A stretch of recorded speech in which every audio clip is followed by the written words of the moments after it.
Okay, today we are talking about one of the most famous poems in American literature, The Road Not Taken by Robert Frost. If you stop random people on the street and ask them, hey, name one poem, this is going to be on the short list of the ones they are going to name. Road Not Taken, maybe, and The Raven, I guess, one and two in some order, but certainly among the most famous poems in American history. But in addition to being one of the most famous poems in American history, this is unquestionably the most misunderstood poem in American history. You ask those people on the street, they know the poem, you ask them what it's about, they think they probably know what it's about as well. But I cannot stress this enough, they are wrong. So, what is it that they think it's about? Well, if you ask the random person on the street, road not taken, it's the crossroads and it ends, and I took the road less traveled. That has made all the difference. The message here is, don't just do what everyone else does. Be yourself. Take the path that is less traveled. That's the brave choice. That's the right choice. Be yourself. Don't just do what other people do. A beautiful message. Something to ponder, certainly. Also, 100% obviously not what the poem is about.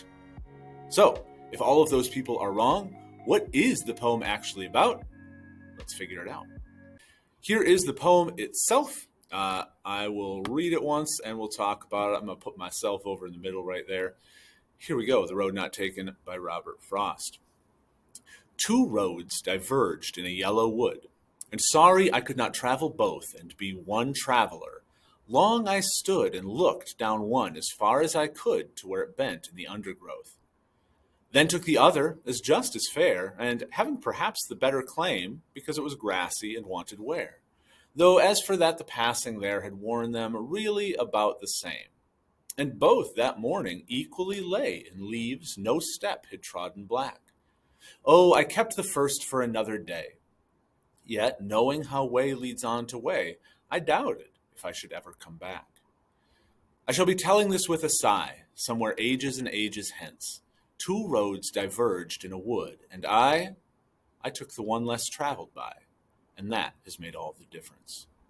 So, first of all, the initial idea here that I took the road less traveled, it is in the poem. I see where people are getting that, but the situation described in this poem very clearly is not one path that everyone walks on and one path that is less traveled.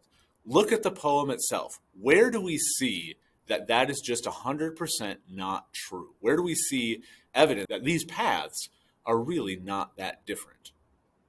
Well, one thing that we see here, just as fair. The paths are really about the same. And then in the third stanza, both that morning equally lay. These two paths are the same.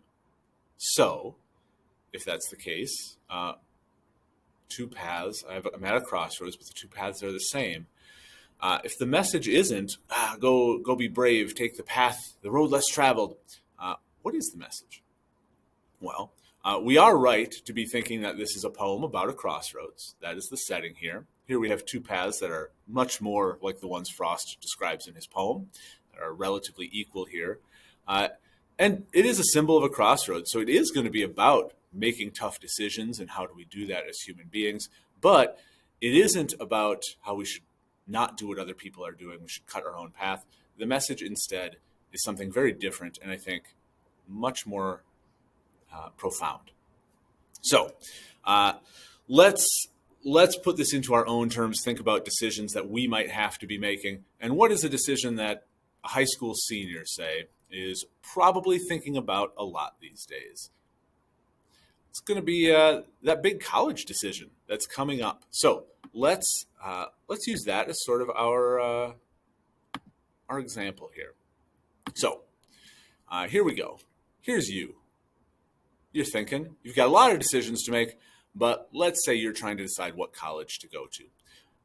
We'll pick two common choices for people around here.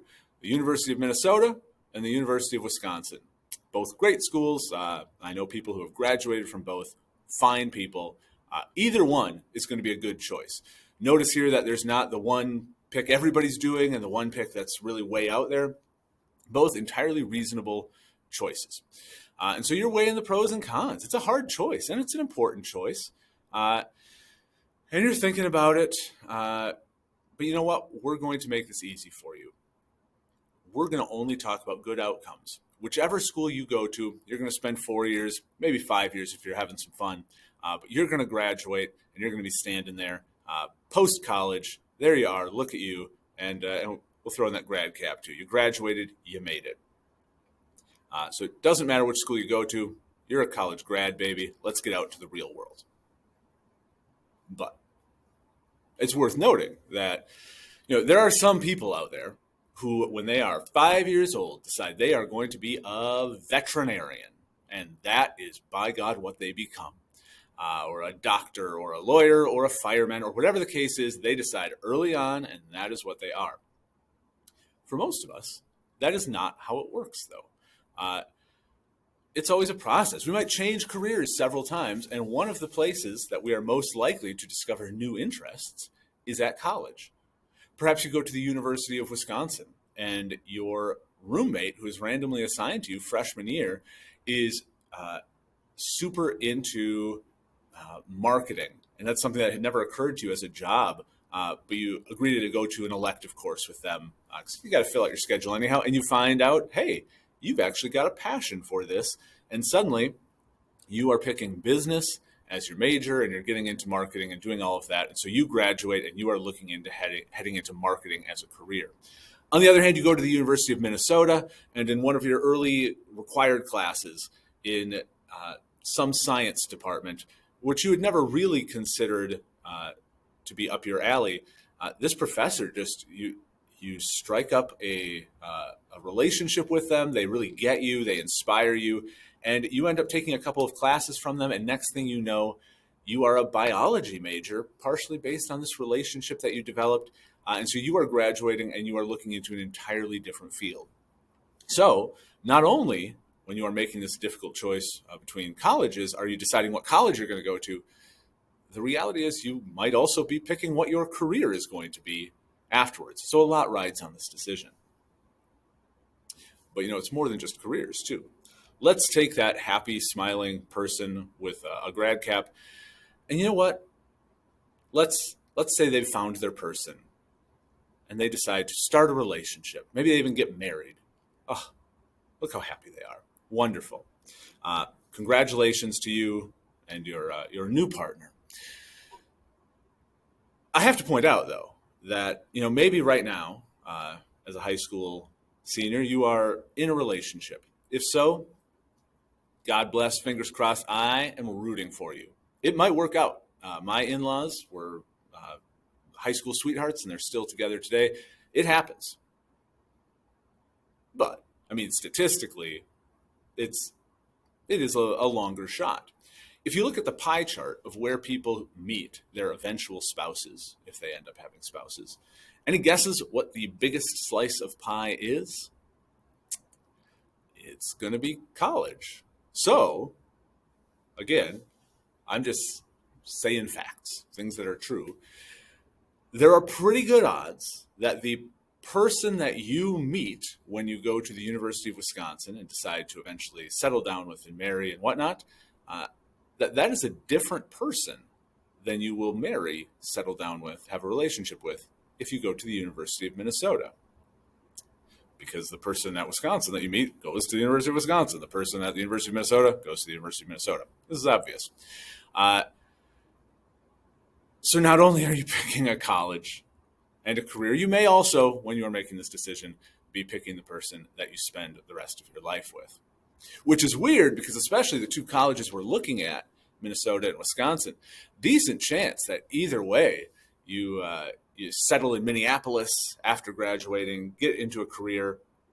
Perhaps you went to Wisconsin and now you've come back with your partner, just getting into your career, and you're walking downtown, down Hennepin one day, and you pass this stranger, and you feel this weird tingle as you pass them. You make eye contact for a brief second before continuing on your way.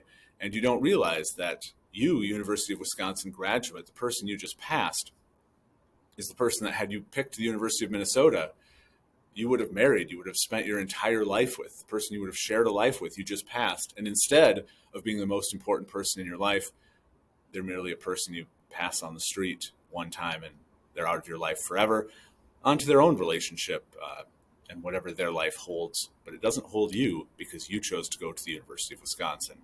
I mean, that person, the person who you would have married in those other circumstances, just walking around out there. I don't know. It's a lot to process. So let's not process it anymore. Let's move on. You and your person, let's say you decide, man, this relationship is going so well, it's time to start a family. So University of Minnesota, boom, family.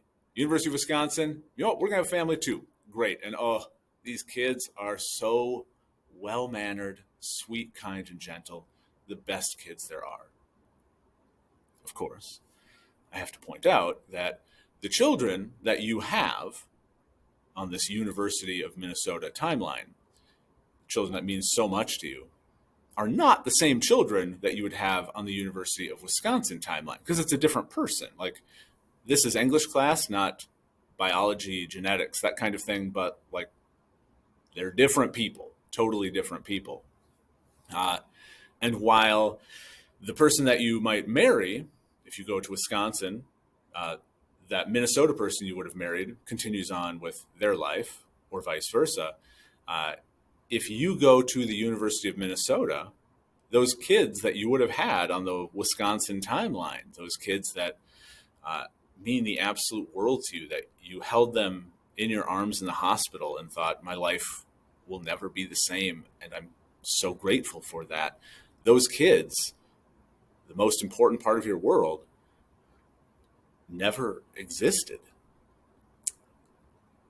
So that's a lot. So not only are you picking a college for 4 years, a profession, potentially a spouse, potentially the fate of future children, all of this rides on one decision.